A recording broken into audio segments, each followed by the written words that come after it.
പൊൻകുന്നം എന്ന് പറയുന്ന ഒരു കൊച്ചു ഗ്രാമത്തിലാണ് ഞാനിപ്പോൾ ഇരിക്കുന്നത്. ഈ ഗ്രാമത്തിൻ്റെ പ്രത്യേകത എന്ന് പറയുന്നത് എന്നെ സംബന്ധിച്ചിടത്തോളം ഞാൻ ജനിച്ചു വളർന്ന ഗ്രാമമാണ്. ഒരുപാട് യാത്രയ്ക്ക് ശേഷം എൻ്റെ ഗ്രാമത്തിലെത്തിയിരിക്കുകയാണ്.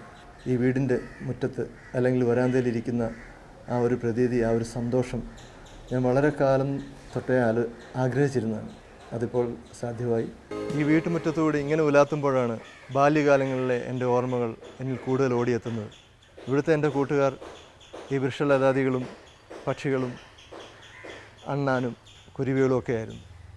അവളുടെയൊക്കെ പുറകെ ഓടി നടക്കുക, മറ്റുള്ള എല്ലാ കൊച്ചുകുട്ടികളെ പോലെ അവരെ പുറകെ ഓടി നടക്കുക, അണ്ണാകുഞ്ഞുങ്ങളെ പിടിച്ച് അതിന് സ്പില്ലറിനകത്ത് പാൽ കൊടുത്ത് വളർത്തുക, ഇങ്ങനെയൊക്കെയുള്ള അടുത്തുള്ള പുഴയിൽ ചാടുക, ഇങ്ങനെയൊക്കെയുള്ള ഒരു ബാല്യകാലം എല്ലാവർക്കും ഉള്ള പോലെ ഉള്ളൊരു സാധാരണ ബാല്യകാലമാണ് എനിക്കുണ്ടായിരുന്നത്. സ്കൂളിൽ പോകാൻ അല്പം മടിയുണ്ടായിരുന്നു. അപ്പോൾ ഫാദർ വളരെ നിർബന്ധിച്ച് ഇവിടുന്ന് അടിയൊക്കെ തന്ന് സ്കൂളിൽ കൊണ്ടാക്കി. പിന്നെ അതൊരു പരിചയമായി. അങ്ങനെ സ്കൂളിൽ മുന്നോട്ട് പോയി. അന്ന് ഫാദറിനെ നിർബന്ധിച്ച് കൊണ്ടാക്കിയില്ലായിരുന്നു. ഒരു പക്ഷേ ഞാൻ സ്കൂളിൽ പോകില്ലായിരുന്നു, അത്ര മടിയായിരുന്നു. ഒന്നും ഈ സിനിമാ ലോകത്തെക്കുറിച്ചോ അല്ലെങ്കിൽ ഇങ്ങനെ ഒരു ലൈഫിനെ കുറിച്ചോ ഒന്നും നമുക്ക് സ്വപ്നം പോലും കാണാൻ മേലാത്ത ഒരവസ്ഥയിലുള്ള ഒരു ബാല്യകാലം. ഈ പ്രകൃതിയും ഇവിടെയുള്ള മനുഷ്യരും, നല്ല മനുഷ്യരും. പൊൻകുന്നം വളരെ മനോഹരമായ ഒരു ഗ്രാമമാണ്, വളരെ ശാന്തസുന്ദരമായ ഗ്രാമമാണ്. അവിടുത്തെ ഒരു അന്തരീക്ഷത്തിൽ വളരെ പീസ്ഫുള്ളായിട്ടുള്ളൊരു ചെറുപ്പകാലമാണ് എനിക്കുണ്ടായിട്ടുള്ളത്. ഞങ്ങളുടെ വീട്ടുപേര് തെക്കേക്കുറ്റെന്ന് പറയും. അത് എൻ്റെ ഫാദറിൻ്റെ പേര് TJ ആൻ്റണി അല്ലെങ്കിൽ അന്തോണി ചേട്ടൻ എന്നാണ് പൊതുവെ പൊൻകുന്നത്ത് എല്ലാവരും അറിയപ്പെടുന്നത്. അപ്പോൾ എൻ്റെ ഫാദറിനെ പറ്റി പറയുമ്പോൾ ഒരു 2 വാക്ക് ഞാൻ എൻ്റെ കൂട്ടിച്ചേർക്കുകയാണ്. അദ്ദേഹം വളരെ ഒരു ഹമ്പിൾ ബിഗിനിങ്ങിൽ നിന്നാണ് വന്നത്. അദ്ദേഹത്തിൻ്റെ ഫാദർ പൊൻകുന്നം പള്ളിയിലെ ഗുമസ്തനും കൈക്കാരനും ഒക്കെ ആയിരുന്നു. അവിടെ നിന്ന് അങ്ങനെ ഒരു ട്രഡീഷൻ പുള്ളി ബ്രേക്ക് ചെയ്തിട്ടാണ് പുള്ളി ബിസിനസ്സിലേക്ക് വന്നത്. ആദ്യം കണക്ക് പിള്ളയായിട്ട് ജോലി ചെയ്തു. ഒരു ബിസിനസ്സിൽ പുള്ളി കണക്ക് മറ്റും നോക്കുന്നതെന്ന് ജോലി ചെയ്തു. അത് കഴിഞ്ഞിട്ട് പിന്നെ അവിടുന്ന് പുള്ളി സ്വന്തമായിട്ട് മലഞ്ചരക്ക് വ്യാപാരം തുടങ്ങുകയായിരുന്നു. അങ്ങനെ ആ മലഞ്ചരക്ക് വ്യാപാരം പൊൻകുന്നത്തെ അല്ലെങ്കിൽ ഈ ഹൈ റേഞ്ചിലെ നമ്പർ 1 മലഞ്ചരക്ക് വ്യാപാരമായിട്ട് മുന്നോട്ട് പോയി. അദ്ദേഹം സ്വയപ്രയത്നം കൊണ്ട് പൈസ സമ്പാദിക്കുകയും നല്ല നിലയിലെത്തുകയും ചെയ്ത ഒരു മനുഷ്യനാണ്. എന്നെ സംബന്ധിച്ചിടത്തോളം അദ്ദേഹത്തിൻ്റെ ഒരു ഓർമ്മകളും അദ്ദേഹത്തിൻ്റെ ഉപദേശങ്ങളും ഒക്കെ ജീവിതത്തിൽ ഒരുപാട് എന്നെ സഹായിച്ചിട്ടുണ്ട്. അദ്ദേഹത്തിൻ്റെ ഒരു ആഗ്രഹം എന്ന് പറഞ്ഞു കഴിഞ്ഞാൽ എന്നെ ഒരു IAS അല്ലെങ്കിൽ IPS ഓഫീസർ ആക്കുക എന്നുള്ളതായിരുന്നു. അപ്പോൾ ആ ഒരു രീതിയിലുള്ള ഒരു ട്രെയിനിങ് പുള്ളി എനിക്ക് തന്നുകൊണ്ടിരുന്നു.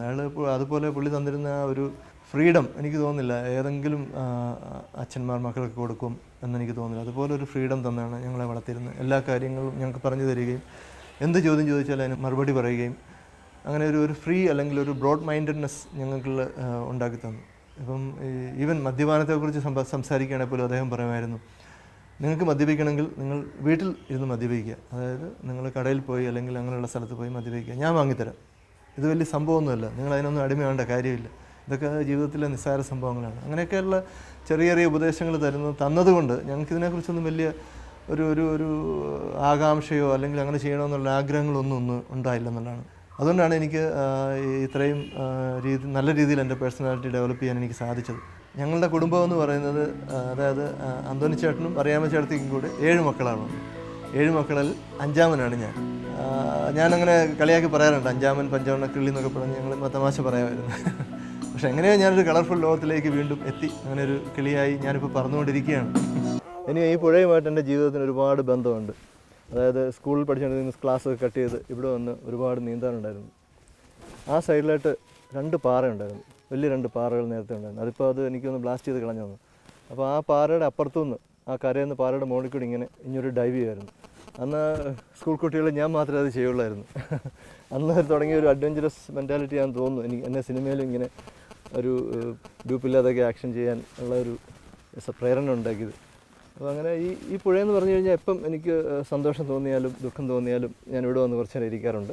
അതുപോലെ എൻ്റെ വൈഫും ഞങ്ങൾ മിക്കവാറും ഈവനിങ്ങിൽ ഇവിടെ വന്ന് ഇരിക്കുകയും വെള്ളം നല്ല ആണെങ്കിൽ ഞങ്ങൾ നീന്താനുള്ള ശ്രമം നടത്താറുണ്ട്. ഇതാണ് Sacred heart upper primary school. അതായത് ഞാൻ 1ാം ക്ലാസ് തൊട്ട് 7ാം ക്ലാസ് വരെ ഇവിടെയാണ് പഠിച്ചത്.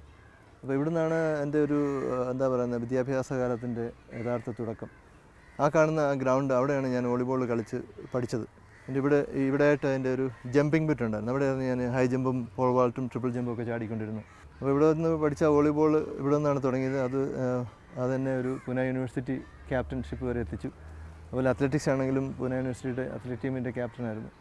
അങ്ങനെ ഇത് എൻ്റെ ഒരു തുടക്കം കുറിച്ച ഒരു സ്ഥലം, അല്ലെങ്കിൽ എൻ്റെ എല്ലാ തരത്തിലുള്ള ഒരു പേഴ്സണാലിറ്റി ഫോർമേഷൻ്റെ ഒരു ഫൗണ്ടേഷൻ അല്ലെങ്കിൽ തുടക്കം എന്ന് വേണമെങ്കിൽ പറയാം. ഇവിടെ തന്നെ ഞങ്ങളിപ്പോഴും വൈകിട്ട് ഇവിടെ വന്ന് ഇവിടുത്തെ ഗ്രൗണ്ടിൽ ഞാനും വൈഫും കൂടെ വന്ന് ഓടും, എക്സസൈസ് ചെയ്യും, പള്ളി വന്നിട്ട് പ്രാർത്ഥിച്ചിട്ട് പോകും. ഒക്കെ എല്ലാം എപ്പോഴും വളരെ അറ്റാച്ച്ഡ് ആയിട്ടുള്ളൊരു സ്ഥലമാണ്. അന്ന് ഇവിടുത്തെ ഹെഡ് മാസ്റ്റർ KP ജോസഫ് സാറായിരുന്നു. ഇടയ്ക്കിടയ്ക്ക് നല്ല അടി ചൂരൽ പ്രയോഗം കിട്ടുമായിരുന്നു. പിന്നെ സ്പോർട്സിൻ്റെ ഒരു ജോൺ സാറ് വളരെ നല്ല കോച്ചിങ്ങാണ് ഞങ്ങൾക്ക് തന്നിരുന്നത്. പിന്നെ ഒരു ടീച്ചറും ഉണ്ടായിരുന്നു.